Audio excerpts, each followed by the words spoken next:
Motivation gets you started, but it's also the reason most people quit. The ones who actually succeed know a secret. Success isn't about feeling motivated. It's about building something that makes motivation irrelevant. As soon as I'm working with someone and they tell me that they're not feeling motivated or they don't feel like doing a certain something, I already know there's a massive issue here, guys, because you can never, ever rely on motivation. Why? Because it's just a feeling. It's gonna come, it's gonna go, it's gonna do whatever it wants to do, and you're not in control of it at all, not even in the slightest. What should you do instead? So if you're telling me, Jack, listen, like I don't have motivation, so how am I gonna get things done? The only real answer, this is the real answer. Anybody that tells you, oh, this is how you find your motivation, trust me, it's total garbage. Motivation is total garbage, okay?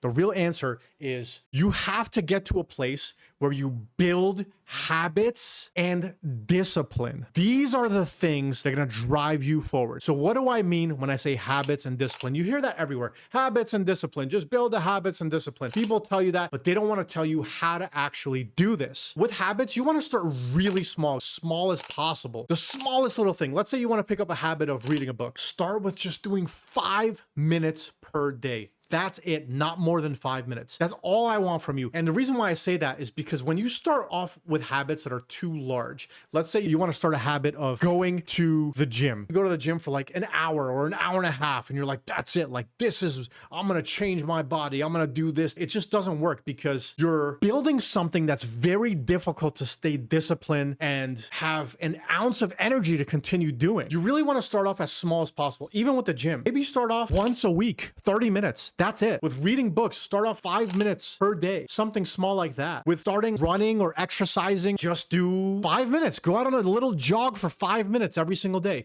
Maybe even 2 minutes. Do 2 minutes. Here's a key right here. So what you want to do is make sure that you're getting yourself in a place where you're able to do the thing without dreading it. Let's say somebody's like, I want to set up a habit to go to the gym. I had a friend that did this. He started going for 2 hours because he was motivated at first. That works when you're motivated. But what happens when the motivation disappears?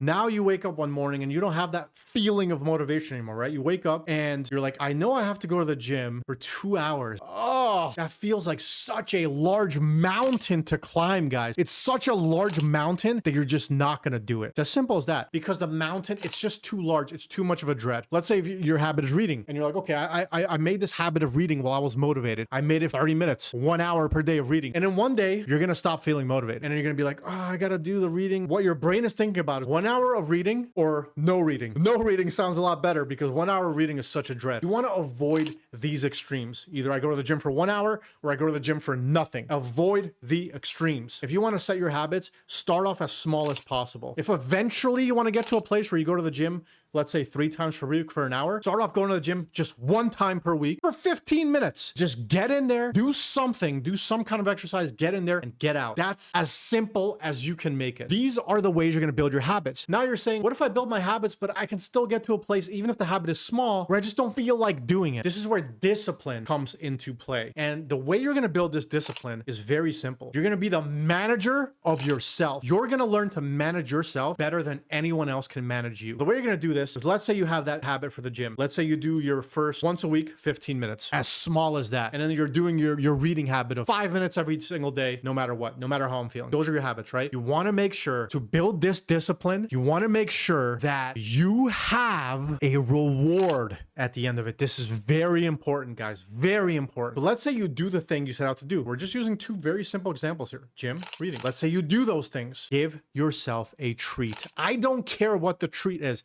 It could be a Starbucks coffee. It could be a delicious cookie that you want to eat. And you're like, I went to the gym. You know what? I'm going to treat myself with this cookie that I've wanted to eat. And it's that. It could be binge watching your favorite TV show. Whatever it is, make sure that when you do the thing, you give yourself the treat. And then when you don't do the thing, let's say you missed a week and you didn't go to the gym. You missed a day and you didn't do 5 minutes of reading. You take your reward away. You're not allowed to have that cookie. You're not allowed to go to that Starbucks and have that drink. You cannot do it because you didn't do what you you said you were going to do. And that's how you build strong discipline, guys. But you actually have to do that. For me, like one of the simple things I do is that I have all kinds of small habits. One of my rewards, one of the things that brings me a lot of pleasure is watching YouTube videos. I love watching YouTube videos. I'm a YouTube junkie. Okay. That's why I have a YouTube channel. I won't allow myself to watch YouTube unless I've done the things I set out to do that day. Those things could be very simple. Could be just reading 10 minutes of a book. Simple as that. You do 1 or 2 or 3 small things per day that you actually want to do to get your life going in the direction that you want it to go in. You do those things. And then only after you do those things, you allow yourself to receive the reward of watching YouTube or whatever it is that you do. Go to your Starbucks, have one of your favorite meals. You just have to have some kind of reward for yourself, something that makes you happy. You have to tie the thing you're not motivated to doing. So when you do it, you get a reward. Now you're kind of sort of motivated to do it, right? You have some dopamine hits when you're doing this thing because you're anticipating the reward to come. This is a very simple way of how to do it. It leaves motivation out of the equation because trust me, you're going to have days where you just don't feel like doing any of this stuff. And those are the days that you actually have to show up and actually do the things. Those are the days you have to show up. Even when you don't feel like getting out of bed, like, oh, I don't feel like exercising today. I don't feel like reading today. I could skip today. I don't feel like doing this, that, and the other thing today. It's so easy to do that. It's a comfortable route. You don't grow in comfort. You grow in uncomfort. You really want to get to a place where you're doing these things, but also be kind to yourself. Give yourself that reward so that it instills that habit inside of you. When you have that reward, now you have at least some reason to do something that maybe you don't feel like doing. Usually you don't feel like doing these things. That's why you're not doing them right now, because you don't feel like doing them. And the only way you can feel like doing them is if they're small enough to not dread. That's very important. It has to be a small enough habit that you're not dreading it. You wake up in the morning like, oh my God, I have to do an hour and a half at the gym. Oh, if it's 15 minutes, you're like, oh my God, I have to do 15 minutes. Okay, 15 minutes is not that bad. I can do 15 minutes. Let's go. Let's go to the gym. 15 minutes. I could do 15. It's not that bad. And when I do the 15 minutes, I'm going to give myself the reward. So it's fantastic. As soon as I'm done with my workout, I have something to look forward to. This is kind of nice. This is how you build habits. This is how you build discipline. Don't rely on motivation. Good luck to you. Subscribe.